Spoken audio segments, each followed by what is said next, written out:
Bahkan upaya untuk membius kecerdasan publik itu dilakukan secara rekayasa, seolah-olah ada wawancara dengan presiden, padahal sebetulnya itulah orang istana sendiri yang sodorin mic, dan lalu dianggap sebagai itu adalah doorstop hanya untuk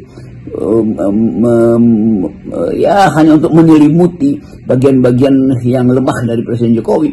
Padahal begitu selimut dibuka, kita tahu bahwa Jokowi masih seperti Jokowi yang dulu, yaitu berbohong, yaitu tidak konsisten, yaitu pencitraan segala macam. Jadi kita mau tuntun sebenarnya negeri ini untuk balik pada kejujuran itu, dan kejujuran itu adalah dasar kita untuk berpolitik. Nah, balik soal warga NTT ya, Bung Rocky.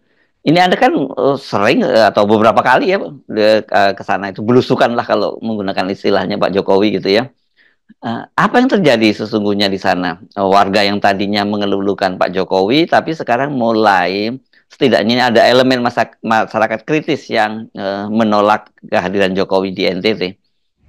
Oh ya, tentu saya kenal watak dan kecemasan atau kegelisahan masyarakat NTT ya. 3-4 bulan lalu saya ada di NTT, mungkin 10 hari di situ, muter dari Larantuka, Lembata, Adonara, Labuan Bajo, Alor, segala macam itu, memberi kuliah dan bertemu dengan masyarakat kecil di situ. Di Lembata saya bertemu dengan suatu komunitas yang mengasuh yang disebut sekolah alam, anak-anak kelas 1 sampai kelas 3, kelas 3 sampai kelas 6 itu diajari cara membaca, cara berhitung, cara menggambar, hal-hal yang mendasar, karena mereka tidak bisa sekolah itu.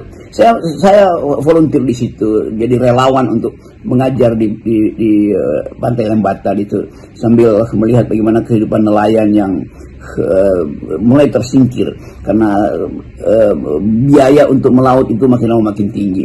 Saya datang ke tempat di mana ada perburuan paus di situ, lalu bicara tentang kehidupan sehari-hari. Jadi saya lihat sendiri bagaimana NTT itu tidak tumbuh berdasarkan janji Pak Jokowi itu.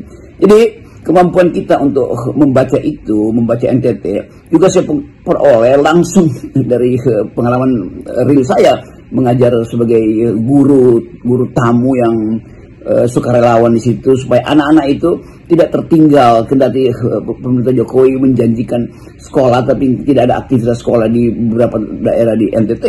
Saya mengajar di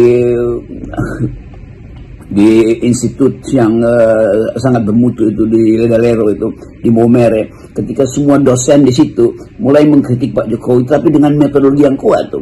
Kita tahu itu Ledalero itu adalah tempat memproduksi para pemikir di situ, itu institusi Katolik yang sebagian besar doktor diperoleh dari Eropa terutama. Dan kita bicara tentang filosofi, mengucapkan kritik berbasis metodologi berpikir, hermeneutic of suspicion. Jadi saya mengenal betul daerah ini dan saya senang ada di situ tuh, karena di situ ada pengetahuan, tetapi intervensi kebijakan untuk menghasilkan kemakmuran itu minim sekali. Jadi orang-orang NTT ini, masyarakat NTT itu